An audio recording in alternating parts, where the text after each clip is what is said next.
Hello, welcome to The Rest is History, and we are looking at JFK, his assassination, the aftermath, the conspiracies, and Dominic. In the last episode, Kennedy was shot, killed, and we left the episode on a cliffhanger. A policeman running into the book depository off Dealey Plaza from where the shots had come, and meets a blank-faced man on the second floor, and the name of that man, Lee Harvey Oswald. Meanwhile, the Kennedys are being rushed to Parkland, the best hospital in Dallas. Absolute trauma, bewilderment, chaos. Do you want to pick up the story where we left it off in the previous episode? I will do, Tom. You said Kennedy shot and killed. I agree with you. I think Kennedy probably was killed at that moment, but he's not been proclaimed dead. So the world does not know that he's been killed, and indeed he is technically still alive.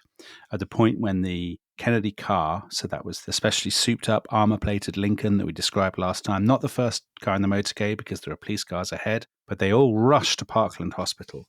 They get there at 12:37 on Friday the 22nd of November 1963, so that is 7 minutes after the first shot is rung out in Dealey Plaza. It's a terrible scene when they arrive. So John Connally, the governor of Texas, a bullet has gone into his back. There is blood pouring from his kind of midriff. He is in horrendous pain. His wife, Nellie, who's been in the car with the Kennedys, her thoughts are obviously with her husband rather than with the Kennedys. So she's begging the paramedics to give her husband attention. He is lifted onto the stretcher in agony. Behind, as Secret Service men and so on are sort of piling all around the car, Jacqueline Kennedy is cradling her husband's body, and in particular, as you said last time in the previous podcast, her husband's head. Kind of holding it together. And she is refusing to move and to leave the car. And actually, it takes this agent, Clint Hill, who was the agent who had run up to the back of the car and jumped onto it in the chaos of the assassination. He says, please, Mrs. Kennedy, we must get the president to a doctor. And she says explicitly to him, no, Mr. Hill, you know that he's dead. Leave us alone. It's heartrending, isn't it? Because essentially she knows that this is her last chance to be with him, to hold him. Because once he goes into that trauma room, they're going to be cutting him up. She knows he's already dead. Yes, I think it's generally accepted among the people around the car at that moment that he is dead. Because seconds later, Vice President Lyndon Johnson's car arrives, and Secret Service men are around him, and agents are already talking about getting the president to safety. And by the president, they mean LBJ. Exactly. Yeah. Kennedy is whisked inside. Within 4 minutes, he is in Trauma Room 1 at Parkland Hospital for emergency surgery. The head of emergency services at Parkland Hospital is not there. He is away in Galveston, Texas, giving a paper at a conference. Of course, if you are of a particular mindset, you might say that's suspicious. Although, of course, it's hard to see how it could be really arranged that the conference would be taking place and that he would be able to give a paper on his specialism at the crucial moment. Anyway, he is away, but multiple doctors pile in. I mean, one of the things about this story is that room, Trauma Room 1, became absolutely packed very, very quickly as all the different specialists rushed inside. Of course, it's also full of Secret Service agents as well. And is this when the nurse tries to stop Jackie from going in? Yes. There's a kind of shoving match, and there is. Jackie forces her way in. She does force her way in. It's total confusion. It's total chaos. So much of the suspicion that has accumulated around these hours, I think, reflects the fact that everybody is in shock. Nobody knows what's going on. There is no procedure. There is no formula for dealing with something like this. And even if there were, it would fall apart in collision with reality. And it's a Trauma Room 1, but everyone is traumatized. Again, I mean, just sticking with Jackie, the terrible moment where she hands the nurse something and it turns out to be the chunk of her husband's brain. Correct, yeah. And she's been holding it all this time. Cradling it in her hands, Tom. Yeah, it's a horrible, horrible detail. Straight away, they give Kennedy a tracheotomy. They hook him up to an anesthesia machine. But it is obvious to the doctors from the very moment that he is wheeled in, he is dead, that there is no hope. Now, meanwhile, outside the hospital, the Dallas police dispatcher has already sent out a description of the suspect based on the multiple eyewitness accounts of somebody at the window, the accounts that have been coming in from people talking to the police in the square. Because all of them pretty much concur, except for one guy who says that it's a black person. That's right. A teenager called Amos Ewan, who says he thinks the shot came from just underneath the top of the Texas Book Depository and probably a coloured man, he says. And at that point, they wrongly identify the floor as the 5th floor. Because that's where the 3 black employees had been. Yes. Yeah. But they also miscount the number of floors beneath the top, because he says it's just beneath the top. The floor beneath the top of the building is the 6th floor. The description of the suspect that goes out is as follows. Unknown white male, approximately 30, slender build, height 5 feet 10 inches, weight 165 pounds. He is reported to be armed with what is thought to be a .30 caliber rifle. So when we get to Lee Harvey Oswald, listeners will be able to make up their own minds how closely that does or does not correspond with Oswald. So the police are searching for this suspect. Meanwhile, back in Trauma Room 1, 15 minutes later, Kennedy's heart finally stops beating. As almost all accounts say, there's no doubt that actually he was dead at the moment that the 3rd shot hit his head. He is proclaimed dead. Catholic priests who have come to the hospital are shown in. They give him the last rites, and one of them says to Mrs. Kennedy, I'm pretty certain that his soul had not yet left his body. Yeah. So this is a valid last sacrament. And so the priests then go out, don't they? And there are crowds of newspapermen outside. And one of the journalists asks the priest, is the president dead? And one of the priests says, he's dead all right. Yes. And so this is the first confirmation going out to the world that Kennedy is dead. Yeah, and this is a considerable time before it is announced. Officially, exactly. Yeah. Back in Dealey Plaza, at 1:06 p.m., so 6 minutes after Kennedy is proclaimed dead, the Dallas police officers who have gone up into the depository find by the window in the 6th floor what they call a kind of sniper's nest. So it's as though somebody has constructed this sort of little base of boxes around the window. They find a long brown paper bag, the kind of bag that could conceivably store a rifle. And they find 3 spent cartridge casings. What they don't find at this point is a weapon. And so they are now scouring the warehouse. Yeah. Because actually what we haven't said is what the Texas Book Depository is. It's a private company that provides school books. It's full of boxes of books and kind of shelves and stuff like that. Yeah, it's a kind of mini Amazon, isn't it? Yes. A mini Amazon warehouse. And the people who work in the warehouse, their job, they take orders from the bottom, they go upstairs, they load the books into the elevator, and then they send the elevator down, and then they come down to get the next set of orders. So it's as simple as that, exactly as you say, Tom. It's a kind of proto-Amazon warehouse. So they are searching the warehouse for the murder weapon. 2 minutes later, at 1:08, so 38 minutes after the shooting, a chap called J.D. Tippett, a Dallas police officer, who had once been a paratrooper in the Second World War, who had fought at the Battle of the Bulge, who is now working for the Dallas PD. He is cruising through the suburban Oak Cliff neighborhood, which is southwest of downtown Dallas, of the city center. And he sees a man walking along the street, looking very shifty and suspicious, kind of looking over his shoulder and stuff, who, in his mind, pretty accurately matches the description of the suspect. And he begins to kind of cruise after this guy, to kind of tail him along the street. 3 minutes later, at 1:11, just past the junction of East 10th Street and South Patton Avenue, an eyewitness sees Tippett pull over and talk to the man through the window of his car, though we don't know what the two of them say.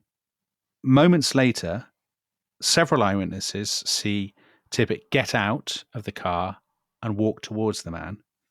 And it's at that point that this man, unidentified at this point, pulls out a gun and shoots Tippett dead. So this has happened several miles away from where the original Dealey Plaza shooting happened.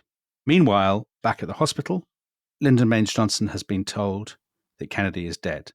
And he is asked whether or not they should announce it to the press. And he says, no, we don't know whether it's a communist conspiracy or not. So right from the beginning, and absolutely the topmost guy now on the scene is wondering about it. Exactly. And not just him, because 11 minutes later, the head of the Federal Bureau of Investigation, the FBI, J. Edgar Hoover, he rings the chief of the Secret Service, James Rowley. Secret Service, by the way, for non-Americans. It's not like the British Secret Service. The Secret Service is effectively bodyguards. It's security for Kennedy. Yeah, the guys who are looking after the president. And they discuss what's just happened. They're obviously in shock like everybody else.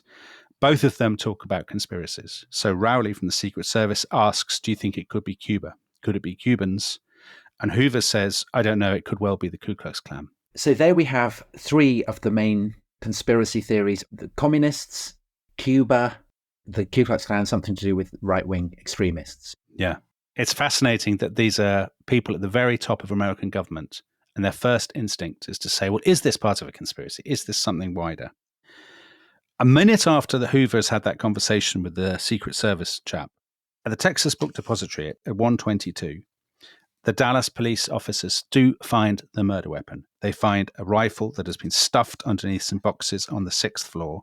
It is an infantry rifle with a Mauser action and a cheap Japanese telescopic sight. So this is less than an hour after the shooting has taken place. They have issued a description of the suspect. They have found the cartridge casings. They have found what they think is the place, and they have found what they believe is the weapon. So kudos to the Dallas police. Absolutely. They're doing their job very well. And very fast. At the same moment, police are also heading to the scene of the murder of J.D. Tippit, their erstwhile comrade.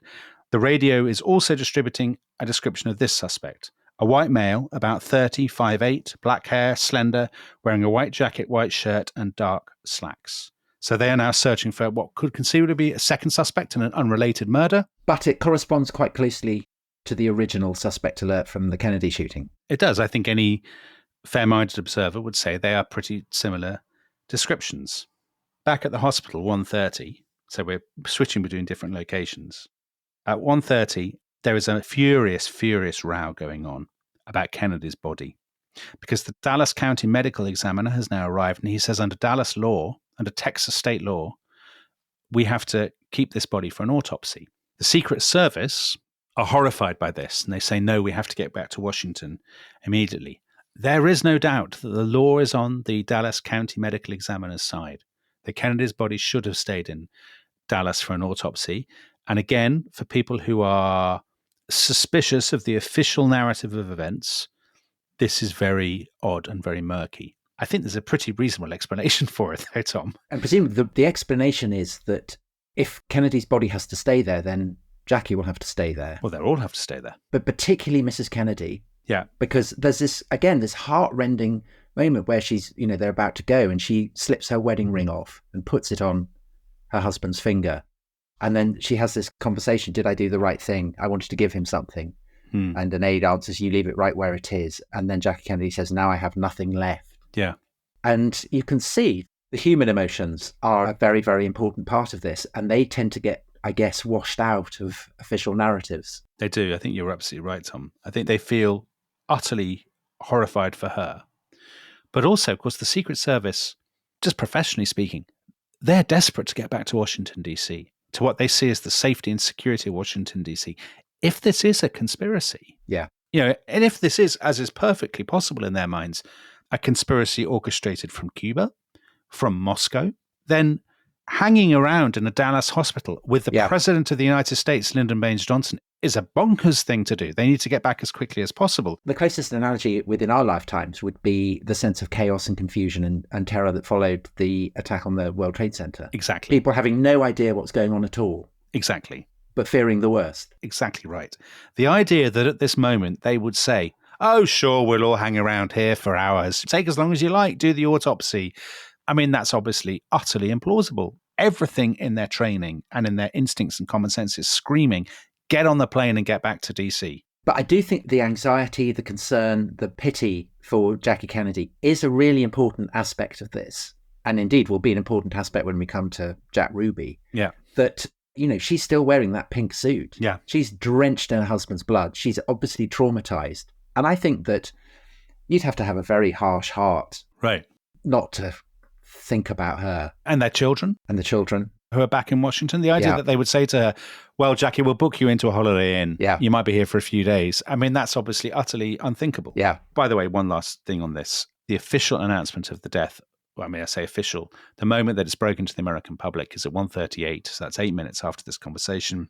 Walter Cronkite, who was the kind of dean of American broadcasting, announces the news to the nation on CBS. Anyone who's ever seen anything to do with the Kennedy assassination will recognize the footage. He's clearly grief-stricken. He fiddles with his glasses. When he says Vice President Johnson will be flying back to Washington, his voice kind of breaks, which is this extraordinary moment. Meanwhile, back in Oak Cliff, a guy who works in a shoe shop on Jefferson Boulevard, of course, the news has gone around the city, so everybody's in a state of shock. He sees this young man walking along the street, behaving very weirdly, looking over his shoulder as police cars are kind of rushing past him. The police are all piling into a library, aren't they? They are. So buildings with books in, they're a feature of the story. Yes. Yeah. If you're bookish in Texas. This is your story. Yeah. Johnny Brewer, the manager of the shoe store, he sees this guy behaving weirdly and then ducking into a cinema, the Texas Theatre. And he thinks, what's all this? And he follows this bloke and he says to the ticket seller, did that guy buy a ticket? And she was distracted. She says, no. And he says, I think we should call the police. Yeah. The place is in tumult. And I think this guy is... They call the police. The police arrive very, very quickly, about 1:48 p.m. And they go into the cinema. At first, with sort of tragicomic irony, they pull their guns on Brewer himself, the shoe shop man. And he says, no, it's not me. I'm the guy who spotted the suspect. Tip you off. And he points out a bloke who's sitting 3 rows from the back. They go and they surround this man who looks, it has to be said, very like the two descriptions that were sent out of the man who shot J.D. Tippit and also the man who people think may have been at the Texas Book Depository. They identify that guy and they surround him. The guy's reaction, the first thing he says is, well, it's all over now. And then suddenly he lashes out. There's a scuffle. He's clearly reaching for a gun. And the police pile onto him. And there's more of a scuffle, fighting. And so this is when he gets the kind of the bruises and The black eye. And the black eye. Yes, exactly. So there's all this little fighting on the floor of the cinema. They manage to handcuff him and then they drag him outside. As they drag him outside, he's shouting about his, I know my rights kind of thing. And he's shouting, this is police brutality. This is all terrible. There's a mob already assembled outside. People don't like cop killers. Don't forget, that's what this guy has been cornered for. He's been cornered as the man who shot J.D. Tippit, not the man who shot John F. Kennedy. Yeah. There are people outside shouting, hang him, all this, what a bad guy, all this kind of thing. And the police bundle him into the car waiting outside, and then off they go. The suspect, when he's inside the car, suddenly seems to calm down. He says to them, oh, has a police officer been killed? And they don't reply. And then he says, I hear they burn for murder. And one of the officers says, well, you might well find out. And the guy says, well, they say it just takes a second to die. Which is a kind of odd thing to say, Tom, if you've been wrongly accused, right? Yes. I think it's a key point to make at this stage.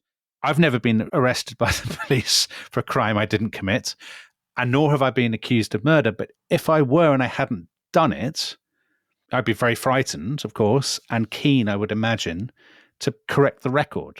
Wouldn't you? I think I would, yeah. You would be protesting your innocence at every point. There would be no point at which you were calm, withdrawn, sullen. Start talking about what it would be like to be electrocuted. No, exactly. That wouldn't be the obvious point of conversation, I think. No. And if that ever happens, Tom, I mean, I will remind you of these words. As I go to the chair. Right, exactly. So they take out his wallet and they find 2 cards in it, one in the name of Lee Oswald and the other in the name of A.G. Heidel. And this is crucial, isn't it? It is crucial. Very important clue. They think it is odd that at this point this guy is showing no emotion whatsoever. This will be a theme that we return to. Less than half an hour later, at 2:15, the news reaches the local FBI that the man arrested for the shooting of J.D. Tippit is a man called Lee Oswald. And immediately, one of the guys who hears this information is FBI agent James Hosty. I assume that's how he pronounces his second name. He says, I have a file on the Oswalds. And he says to his supervisor, that must be the guy who shot Kennedy. There's no doubt in his mind that that is the guy who shot Kennedy, because as we will see, the FBI have been interested in Oswald because they regard him as somebody on the far left. Now, at the same time, 2:15, the battle for Kennedy's body has finally been won. So Jackie, the Secret Service, the whole kind of entourage. Well, it hasn't entirely been won, has it? Because as I understand it, basically LBJ and the security service and everybody have bulldozed their way out and got onto the plane. But the whole time they're nervous that the Dallas law authorities might come tearing up in their cars and kick up a fuss. That's right, they are. So that's a kind of extra dimension of jeopardy. I mean, it's just what they don't need. There's going to be an autopsy, but it's going to happen back in Washington, D.C. That's the agreement at the Bethesda Naval Hospital. Meanwhile, the talk is LBJ must become president. He needs the constitutional authority. And it's agreed he will take the oath of office to become president before they take off.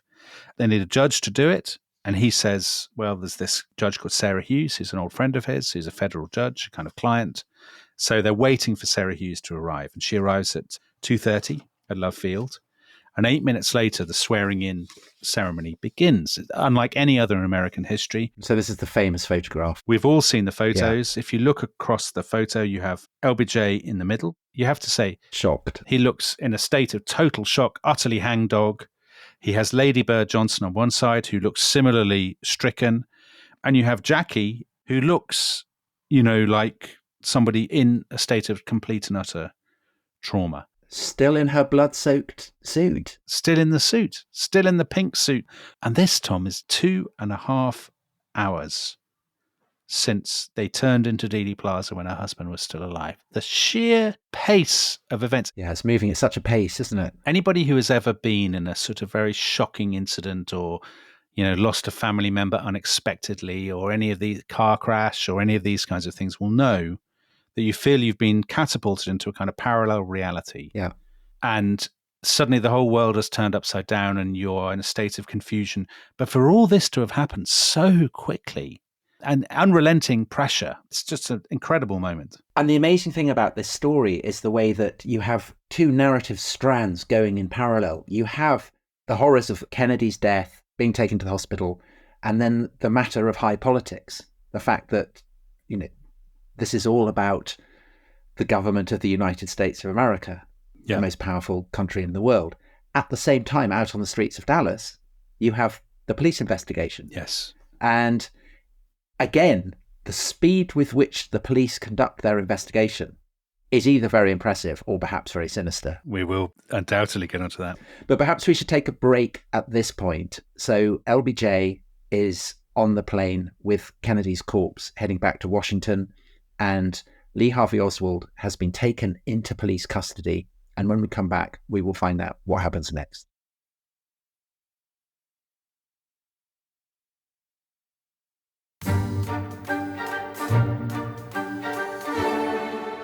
Hello, welcome back to The Rest is History.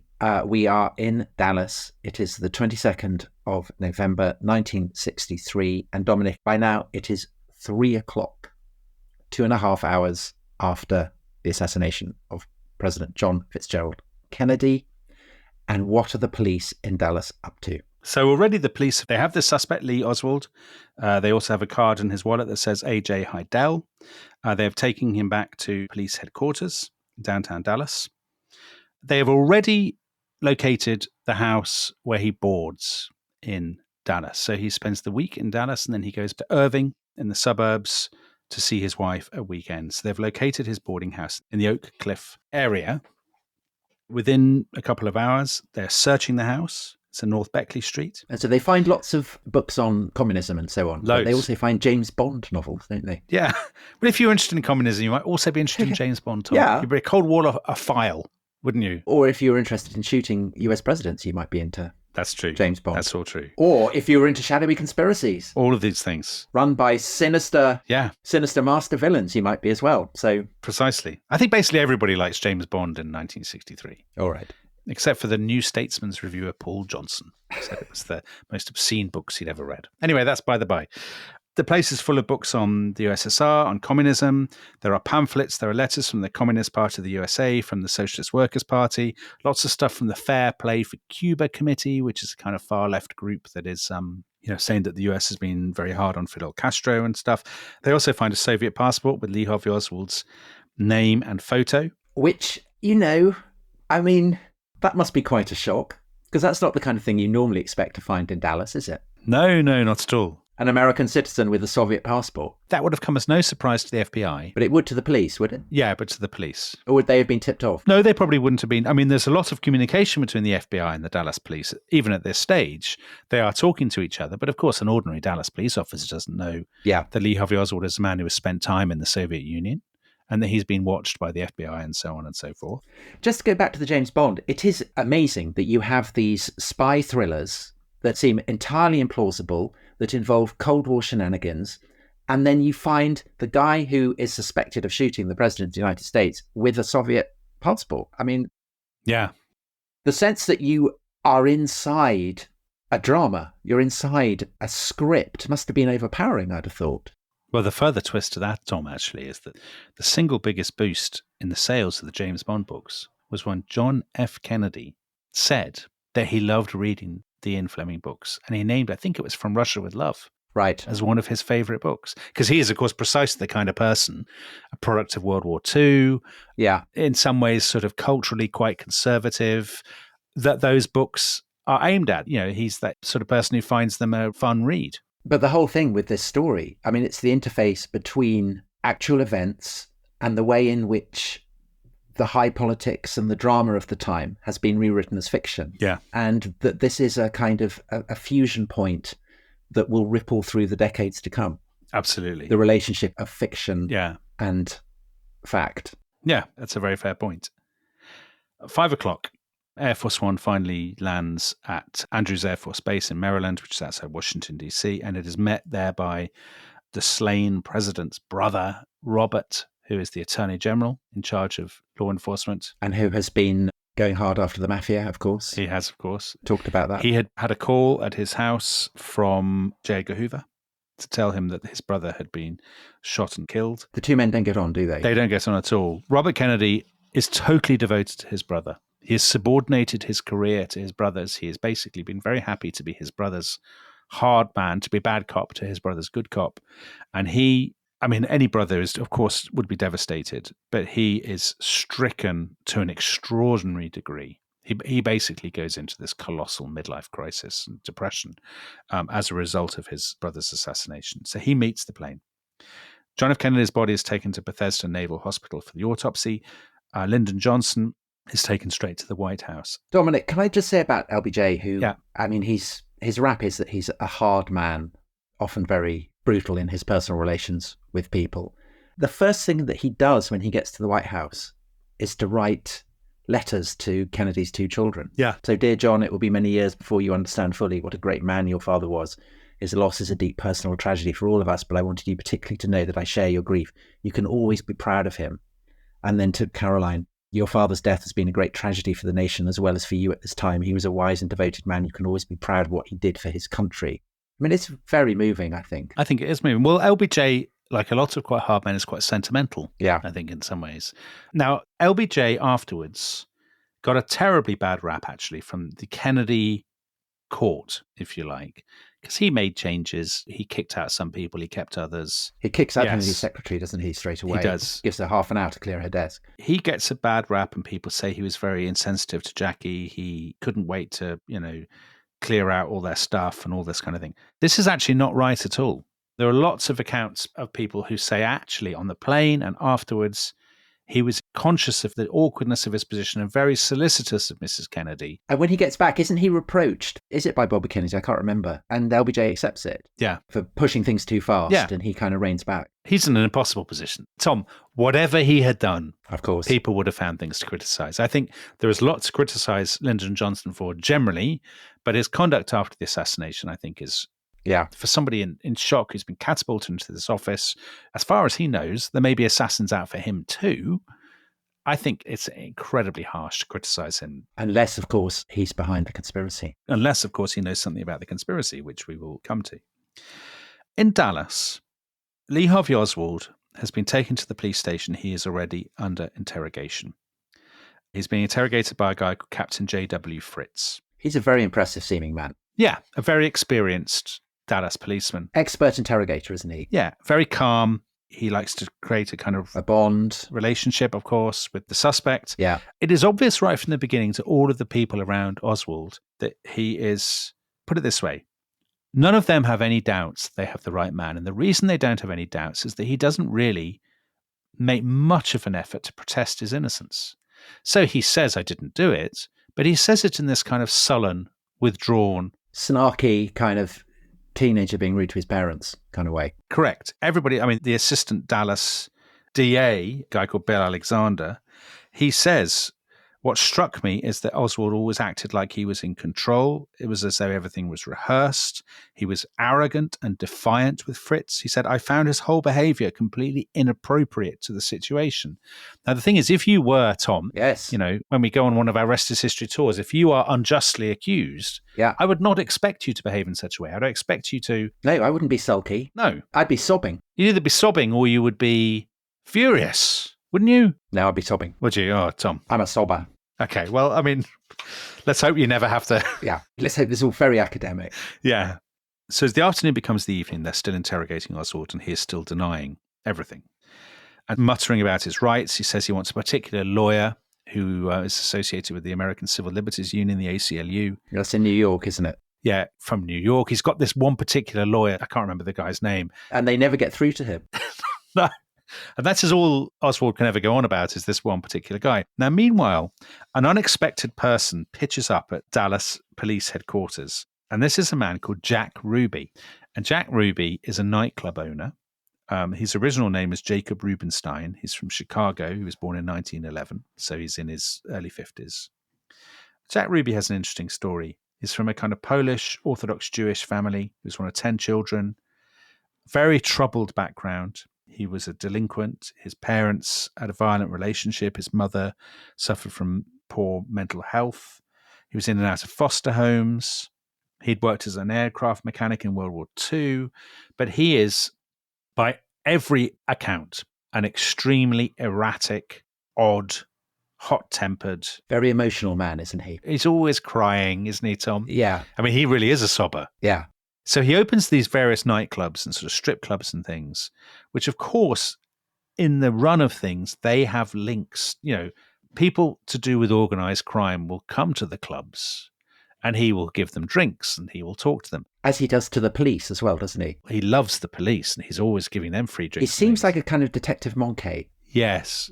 There seems to be a kind of intense feeling of identification with the police. Yeah. And I guess the sense of a path that he can't take. Yeah. Bit like Elvis with Nixon. He'd love a badge. Like Elvis with Nixon. I think that's a nice comparison. Yeah. He loves the glamour of the police and he likes the sort of the sense of authority and status that comes with the police, the camaraderie. He likes to think he's one of the boys. What is important to say about Jack Ruby? Jack Ruby is not part of organized crime. Organized crime people will go to his clubs. He will give them drinks. He will chat to them. He will be friendly. He is the last person that a serious organized crime group would want anything to do with it, because he's going to start crying, shouting. He does things like he takes his top off at inappropriate moments and things. He's just so eccentric and weird that you wouldn't want to rely on such a man. But against that, I mean, on the more positive side, if you wanted a corned beef sandwich, he'd be your man, wouldn't he? Because he's always bringing people corned beef sandwiches. When he hears the news about Kennedy's assassination... What is it? Celery fruit juice? A celery tonic, Tom. A celery tonic. Dominic, I read that and I thought, oh, that's a Sandbrook tipple if ever I've heard one. I wouldn't thank you. I don't believe any vegetable should be made into a drink. I don't like vegetable smoothies or anything of that kind. The idea of drinking a bit of celery is... It's anathema to me, Tom. It's against all I stand for. He brings it to the police and they all say, oh, this is the best soft drink we've ever had. So the Dallas police would disagree with you. I think they're being kind. I don't see a Dallas policeman. Maybe I'm stereotyping the police of the great city of Dallas and the great state of Texas, but I don't see them as celery tonic drinkers, Tom. Anyway. I don't know. I think Texas, I think celery tonic. So Jack Ruby, when he hears the news of Kennedy's death, he bursts into tears. Everybody says... he's in a terrible state. He's actually been in a rage anyway, because he had seen that advert that we talked about in the last episode in the Dallas Morning News. Yeah. Signed by that guy, Bernard Weissman, basically saying that Kennedy was a communist. And that had really inflamed him. He loves the Kennedys. What he's inflamed about is the fact that the guy who signed the advert has a Jewish surname. And he says, they're trying to frame the Jews and make us out to be Kennedy haters. I love Kennedy. Kennedy's the best man in the country. So when he hears that he's dead, he's crying, he's ringing people and all of this. And he hears that the Dallas police have arrested a suspect. And his instinct is, oh, our brave boys. Crack open the celery tonic. I'll take them some corned beef sandwiches, which he does. Unbelievably, I mean, the laxness, I suppose you would say, by modern standards, he is able to walk right into the police station with all these sandwiches. And he actually, at one point, he is poised to go into Captain Fritz's office, where Lee Harvey Oswald is being interrogated with all these sandwiches and drinks. And somebody says, oh no, Jack, you can't go in there. So he doesn't go in. But that will give the listeners a sense of what they would now regard, I suppose, as amateurishness, that people are able to just stroll around. But of course, at the time, it doesn't occur to them. I mean, the press are all packed in and shouting. But also, because they haven't lived through right. the whole JFK shenanigans. Exactly. So they're not alert to all the things that can happen. Exactly. Lost innocence, Dominic. And I think also they're the first generation to live with television and the media age and mass media. Right. And the idea that the news of this can be communicated so quickly and that people can come piling into the police station. Because it's interesting that people are aware of the kind of the chaos, the misinformation that followed Lincoln's assassination. Yeah. But none of that lives in our imagining. No. Because it's all, in faded newsprint. But the Kennedy assassination does. Exactly. Because, as you say, it's all on film. It's hurtling around the world. So just to go back to the interrogation of Oswald, by about 9:30 that evening, Captain Fritz, the homicide investigator, as you rightly say, Tom, comes out of this story, I think, unless you think he's part of a conspiracy, I think Captain Fritz is a very impressive person. Well, there is a very suspicious aspect to Captain Fritz. Okay, I know what it is. I know what it is, and I think if his relatives or descendants are listening, they will be, We will see. I mean, Tom, if you go to Dallas, they'll have you sobbing in a cell. That's all I'm going to say. Well, I'm not going to say I believe it. Anyway, let's park this and carry on with the narrative. So Captain Fritz, this is what he has. He has Oswald on the 6th floor of the Texas Book Depository a few minutes before the shooting. He has the fact that they have found cartridges, they have found the paper bag, and they have now found the rifle on the 6th floor. He has the fact that Oswald's wife, Marina, who is Russian, says that he owned a rifle. And this looks like the rifle they have. There's a possibility they will have some sort of print on the rifle. As it turns out, they get a palm print, but not fingerprints. Fritz also knows that Oswald is the only employee of the Texas Book Depository who left the building after the shooting and did not return. He also has the fact that Oswald, almost certain in their mind, well, indeed, certainly in their minds, is the man who killed Officer J.D. Tippit a little while later. So by 11:20 that night, when he gathers with the attorneys and his men, they are all agreed. They think there is enough evidence to charge Lee Harvey Oswald with the murder of the president. And a little bit later, they do something absolutely unprecedented. They bring Oswald out to the media as a spectacle in the full glare of the world's media. And this seems an extraordinary thing to do when you are only just building your case. And so this is what, just after midnight? Yeah. But of course, the reason why they do it, as Vincent Bugliosi describes in his book on this, and I think he's absolutely right, is that for the police chief, it is really important to be open with the world. Yeah. For decades, there have been situations where there have been hard-bitten reporters in dirty Macintoshes. Gumshoes. Yeah, gumshoes, standing around with a battered old bit of pencil and a piece of paper. Yeah. But they've never had a moment like this with television cameras. I love the journalist who rushes into the phone box, seconds after the assassination, and then just reads things out very, very slowly so that no one else can get into it. That's very gumshoe behaviour. It is very gumshoe. So they bring Oswald out. The cameras, the flash bulbs are going, the cameras are whirring. It's actually a bit of a non-event, this press conference. Oswald gives very weak and boring answers, and he evades most of the questions and just sort of mutters about his rights and whatever. Yeah, he doesn't know what's going on and all this kind of thing. And then the DA, is a guy called Henry Wade, the district attorney, he steps forward. He starts talking about Oswald. And at one point, he misnames the Fair Play for Cuba Committee, which Oswald has been connected to. He says, I don't know what it is. It's the defense of Cuba or something like this. And a man shouts out from the back and says, no, it's the Fair Play for Cuba Committee. And the guy who does this is Jack Ruby. Yeah. So he's given them his corned beef sandwiches and the celery tonics. And now he's just been lurking around Ruby in the basement. So he's just feet away from Oswald. And, you can see that bit on YouTube where Ruby shouts out, a man shouts out. Anyway, the press conference breaks up. It was all a bit desultory. Ruby goes back home. He's calling people and crying and saying, poor Mrs. Kennedy, her poor children, what a terrible thing to happen. So he's gone home and he's driving everybody mad. Oswald is held at police headquarters in the cell. LBJ and Jackie are back in Washington, D.C. And there's one more development overnight, Tom, which is that at 4:00 in the morning, the FBI managed to trace the rifle. It's a Mannlicher Carcano rifle, and they trace it to a shop called Klein's Sporting Goods in Chicago. And it was a mail order rifle. So you would see an advert and you would write in and you would send a money order to get it delivered. And the name of the customer who had ordered the rifle was A. Heidel of Dallas, Texas. And that is, of course, the second of the two names that was in Lee Harvey Oswald's wallet. So many conspiracies, so much to discuss, so far still to go. So don't say that. I think this must be the first time that we've done 2 podcasts on a single day. Yeah. And we still have lots more to come because of extraordinary developments, which in turn will feed into the great swirl of conspiracy theories. So we will be continuing this story. If you would like to find out what happens, hear our opinions on who really shot JFK, you can access all the episodes in this series right now by going to therestishistory.com. But whether you want to do that or whether you want to wait, we will see you very soon, and we will be back with the events of the 23rd of November and the 2 days that follow that. So we will see you then. Bye-bye. Bye-bye.